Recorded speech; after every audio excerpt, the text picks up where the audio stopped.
Something strange is happening on Algorand. There's some strange DM flying around. Apparently there's some pivot to AI now. What is going on with all this? Well, we are going to dive into this and more on today's Frugal BC. By the way, guys, if you like this content, please hit the like and subscribe button. Now remember, you don't have to smash it. Actually, just press it gently, and it works just fine that way too. As always, we are brought to you by non-fungible domains. Guys, you're not going to remember all those letters and numbers of your wallet address. That's what non-fungible domains comes in. You got a nice .algo address that makes doing everything in Algorand so much easier. They got vaults, segments. Check them out in the description below. Non-fungible domains. And we are brought to you by Marcus Aurelius. This is a meme coin and NFT project on the Algorand blockchain, spreading the Stoic wisdom. That's right. They got all kinds of cool new features coming out, and they seem to be building all the time. So go check them out. Marcus Aurelius in the description below. Please give a big warm welcome to both of our sponsors. But let's get to today's show.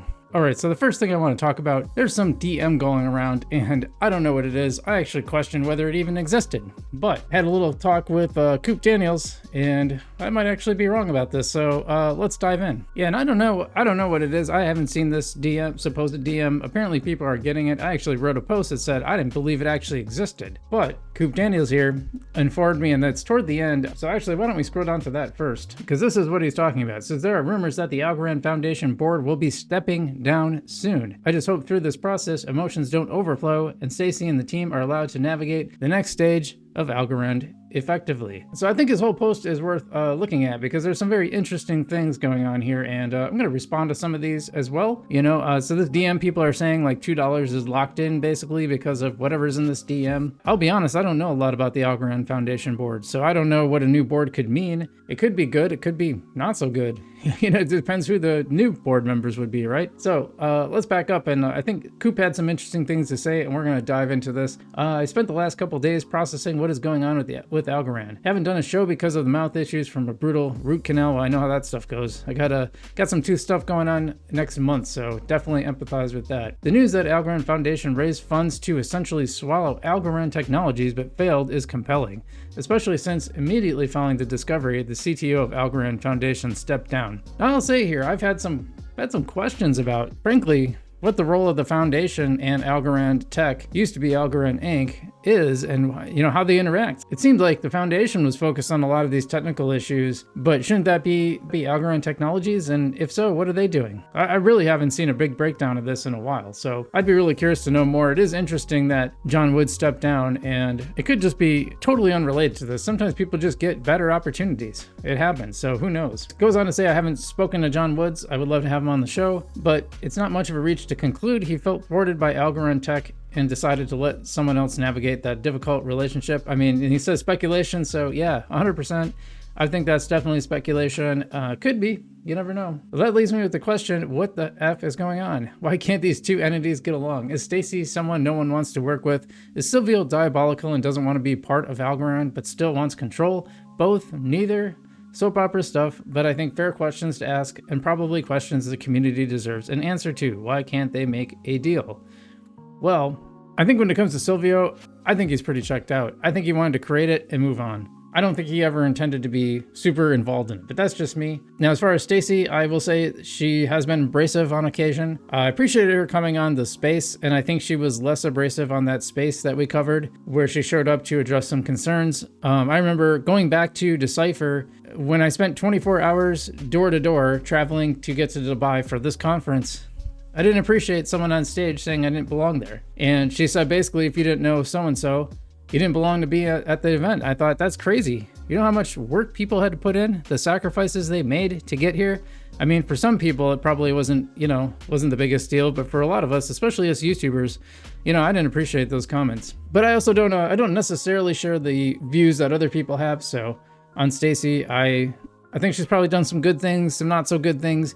I think she probably isn't the person to be the public face, which is usually the CEO's role. In this case, John Woods ended up becoming more of the public face, and now Mark as well. Anyway, he says, I've been hard on Stacy. I think her approach to the community has been wrong. She seems to take for granted existing community members as creators and builders. I felt like that in Decipher. It seemed like the creators were really overlooked in 2022. Might have gotten a better treatment perhaps in 2024, I'm not sure. I definitely been hearing from the foundation more and working with them more, so I appreciate that. So mixed bag there, I would say. Here all the time, people have been around for a long time, can't get support or even response to their emails. I did DM Stacy about coming on the show and did not get a response. Well, I had problems getting John on too for the third time. He came on the first 2 times. I thought he had a good time. He reached out to me for the third and for some reason could never lock it up. Not sure what was going on there. Maybe he knew this move was coming. Who knows? But then we see the timeline flooded with obscure outsiders getting support. It sucks and is demoralizing. I agree with that. I definitely, he's right on that. That said, leadership at the foundation before her was big bad. Now, I will admit, I wasn't paying attention to Algorand at nearly the level I am now back then when I really started making content in Algorand a lot and started really covering the news side of it. That she was already, in fact, I think one of the first news stories I covered was Stacy being named the CEO. So she has a vision, even though I have concerns about that vision. She is a capable and serious player. I won't stop joking, but I do regret some of my more aggressive commentary. It's wise of me to remind myself, A, I don't know all the details. B, we're all just people doing the best we can. I think that's probably true most of the time. I believe in Hanlon's razor. Most of the time, what you think might be malice is probably just incompetence. That's just a general comment. That's not directed towards anybody. No, and then he goes on, he ends it with the rumors that the Algorand Foundation board will be stepping down. I don't necessarily think that's the huge catalyst to, price action that you might think it is. But, who knows? New leadership can have a huge impact. So who knows? Who knows what's going on there? I don't want to speculate anymore because, frankly, all I know is that Coop told me that these DMs are apparently real and they have something to this. He said he alluded to it. I just don't understand why people, if that's what it is, just say what it is. Why are you talking about this DM? Just say what it is. Anyway, I know there's apparently some speculation that, well, I shouldn't even say speculation. There's some talk about Algorand pivoting to AI. I think Algorand's great for real world assets. I think AI might be kind of a mistake, but let's see what the CMO Mark had to say about this. One of the core use cases for Algorand is as a payment system because transactions are incredibly cheap, incredibly low cost.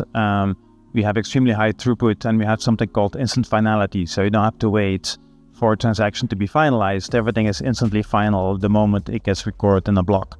And so therefore it's very good as a payment network. And so where we see huge opportunities around the proliferation of AI agents and the ability for agents to pay each other. Like everybody knows and everybody believes that the world will evolve to the point where there's going to be more agents than humans.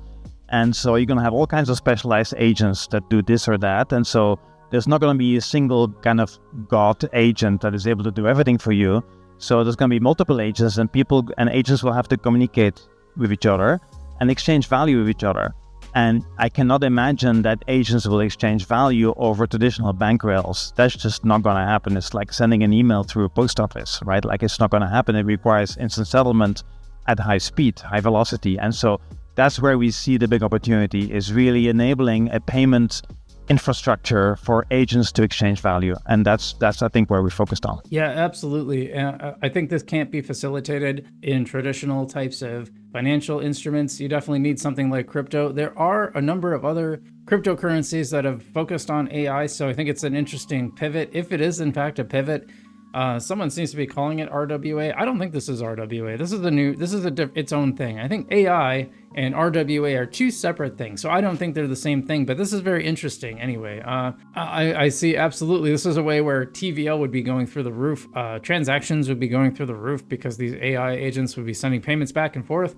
And we actually showed last week how this was demonstrated being done on Algorand. So this actually is, there's functionality for this right now, and it was pretty interesting to watch the AI talking to itself and paying each other. It was really interesting. All right, a couple of quick things for you. Fractal Monsters allows NFTs to be minted in the game. Why don't we look at this, because this is really interesting. That's right, witness blazing fast NFT forging on our play-to-earn mobile game powered by the lightning speed of the Algorand blockchain.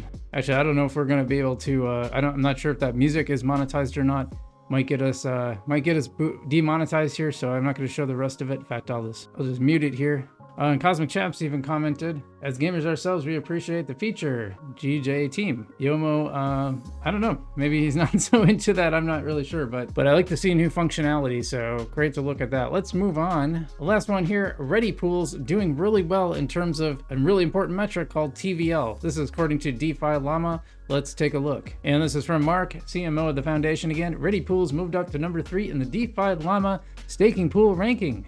Marinade native, Neopin staking, and then Ready Pooling right after that. Now, I'm not sure what chains those are on. That's really interesting, but actually it turned out not just number 3, it's actually moved up to number 2. It's a Marinade native. I'm gonna guess that's on Ethereum because of the high volume there.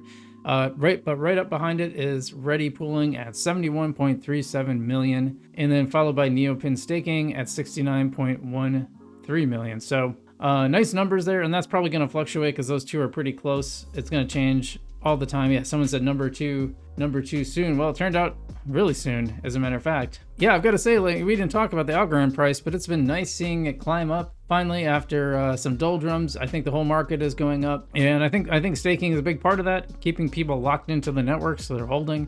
Always a good thing for crypto ecosystem. I'm actually thinking about switching over from liquid staking and DeFi because right now I think it'd be good to have exposure to Algorand's price appreciation. So I'm still kind of deciding on what to do. I'm curious what you guys are doing. Are you doing liquid staking? Are you doing Ready Pools? Are you running your own node? And how is it going? Let me know in the comments below. And are you changing it? Because it seems like the bull run is almost here. I'd love to know that, so put that in the description below. Comment away.